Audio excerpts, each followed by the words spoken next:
Ndugu zangu wapendwa, katika jina la Bwana wetu Yesu Kristo, mimi ni mtume Joseph Julius Goriama, msemaji wa Yesu Kristo duniani.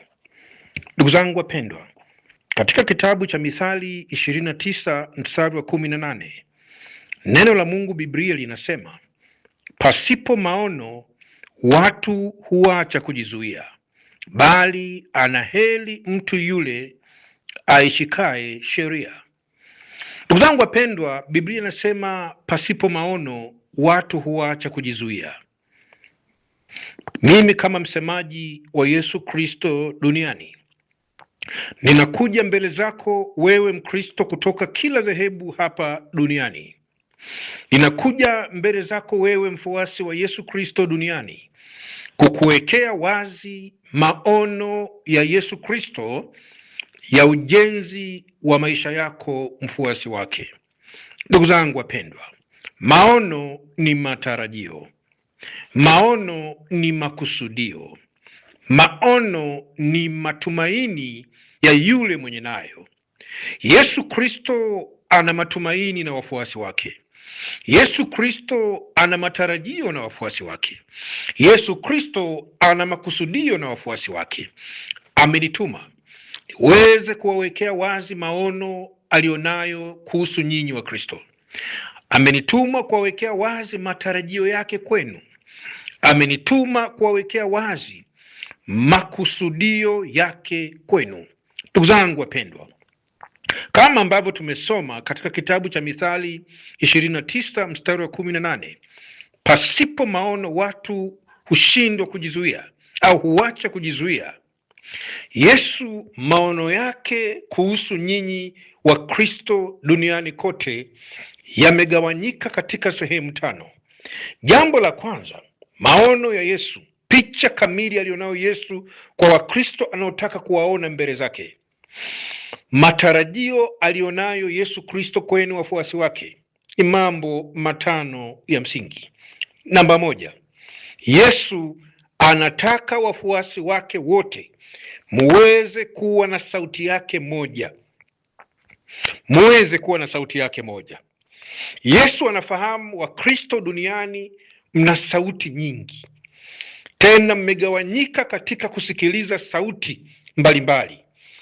Lakini Yesu anataka wafuasi wake ambao ndio kondoo wake muisikilize sauti yake moja. Na anasema, kondoo wangu wanaisikiliza sauti yangu na wananifuata. Kwa hiyo jambo la kwanza, Yesu anataka Wakristo wote, uwe Mkatoliki, uwe Mprotestanti, uwe Mpentekoste,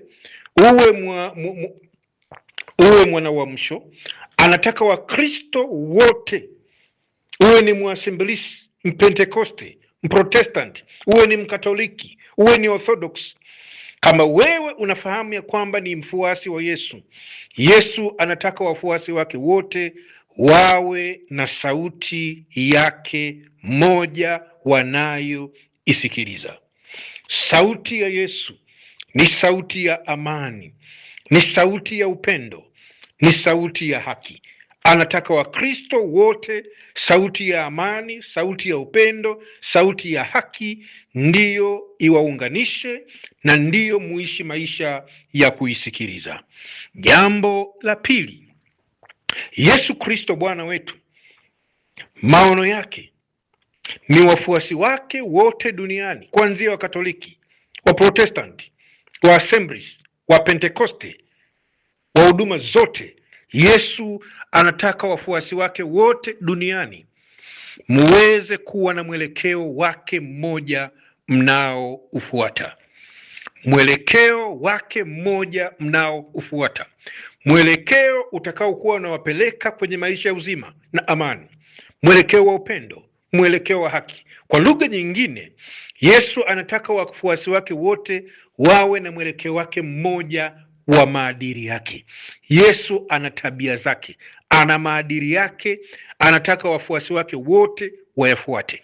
Tutaeleza huko baadaye maadili ambayo Yesu Kristo anataka Wakristo wote yawaunganishe, wote wayafuate. Jambo la tatu, Maono ya Yesu Kristo kwa wafuasi wake, kusudi la Yesu Kristo kwa wafuasi wake, anataka wafuasi wake wote muweze kuwa na uzima mmoja, uzima wake mmoja, uzima wake mmoja na amani yake. Anasema nimekuja ili muwe na uzima, kisha muwe nao tele, na mahala penye uzima pana amani. Na ndio maana alisema amani yangu na wachieni, au amani yangu na wapeni, niwapavyo mimi ni tofauti na ulimwengu utoavyo. Yesu Kristo anataka wafuasi wote muunganishwe na uzima wake, muunganishwe na amani yake. Yesu anajua kila mmoja na maisha yake, kila dhehebu lina maisha yake, kila mtumishi ana maisha yake, kila huduma ina maisha yake, lakini anataka maisha yake yeye Yesu ndiyo yawaunganishe Wakristo wote duniani. Anataka Wakristo wote wayaache maisha yao pembeni, waweze kuyakumbatia maisha yake, na maisha yake na amani yake ndiyo viwaunganishe Wakristo wote duniani. Mtume Paulo anasema, sio mimi ninayeishi, bali ni Kristo anayeishi ndani yangu. Yesu anataka kuishi kwa ndani ya kila Mkristo duniani, na kama Yesu ataishi ndani ya Wakristo bilioni 2 na milioni 500, kama Yesu ataishi ndani ya Wakristo hawa, basi uzima wake, maisha yake na amani yake itaonekana katikati yao. Jambo la 4 katika maono ya Yesu Kristo ya ujenzi wa maisha ya wafuasi wake, jambo la 4, Yesu anataka Wakristo wote muwe na nguvu yake moja. Nguvu ya Yesu ni nguvu ya upendo, ni nguvu ya umoja, ni nguvu ya ushirikiano, ni nguvu ya kuthaminiana, ni nguvu ya kujaliana katika shida na katika raha. Yesu anataka Wakatoliki, anataka Waprotestanti, anataka wa Assemblies, anataka wa Pentekoste, anataka Wakristo wa huduma zote, wote tuwe na nguvu yake moja ya upendo, ya kuthaminiana, ya kujaliana katika shida na katika raha. Yesu anatambua ya kwamba zipo nguvu mbalimbali katika maisha ya Wakristo. Wakristo wengi wanatawaliwa na nguvu za chuki, fitina, faraka, uzinzi, uasherati, wanatawaliwa na nguvu za uovu. Lakini Yesu anataka wote tuache nguvu hizo pembeni, wote tuunganishwe na nguvu yake ya upendo, ya utu wema, ya uvumilivu, ya kiasi, ya upole, ya amani, ya furaha, ya fadhili, nguvu yake ya uaminifu, ya uvumilivu, nguvu yake inayotokana na nguvu ya Roho Mtakatifu, inayotokana na tunda la Roho Mtakatifu.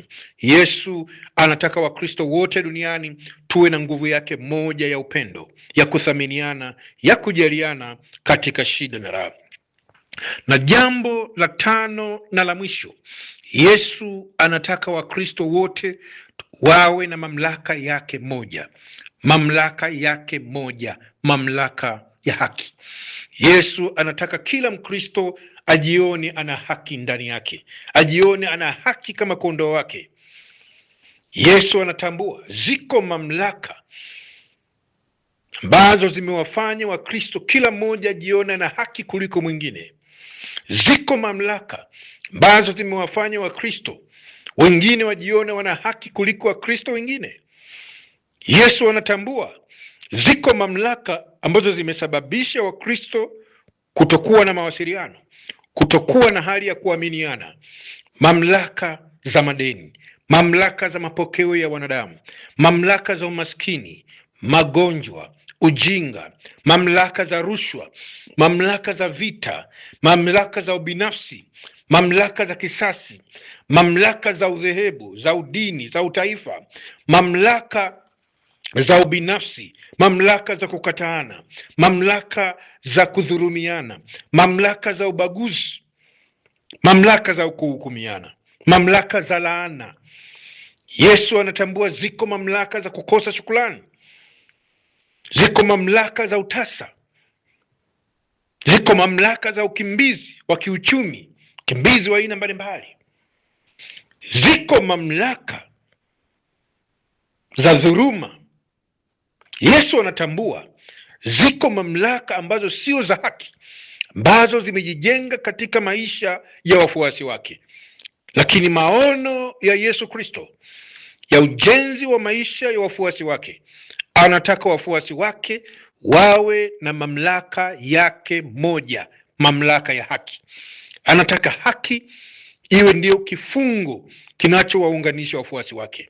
Anataka haki iwaunganishe wafuasi wake. Anataka wafuasi wake wote mapenzi yao yawe haki. Haki iwe mapenzi yao, kwa sababu haki ni mapenzi ya Mwenyezi Mungu. Ndugu zangu wa Kristo mnaonisikiliza, mimi kama msemaji wa Yesu Kristo amenituma niwaeleze, anataka muwe na sauti yake moja, muwe na mwelekeo wake mmoja, muwe na uzima wake mmoja na amani, muwe na nguvu yake moja ya upendo, muwe na mamlaka yake moja ya haki. Yesu anataka kuwarudisha Wakristo wote kwenye sura yake. Anataka kuwarudisha Wakristo wote duniani kwenye sauti yake moja, kwenye mwelekeo wake mmoja, kwenye uzima wake mmoja, kwenye nguvu yake moja ya upendo na kwenye mamlaka yake moja ya haki. Mimi kama msemaji wake ninasema haya kwa niaba yake, kwa sababu amenituma kuyasema. Mimi ni mtume Joseph Julius Goriama, msemaji wa Yesu Kristo duniani. Ndugu zangu wapendwa, asanteni kwa kunisikiliza.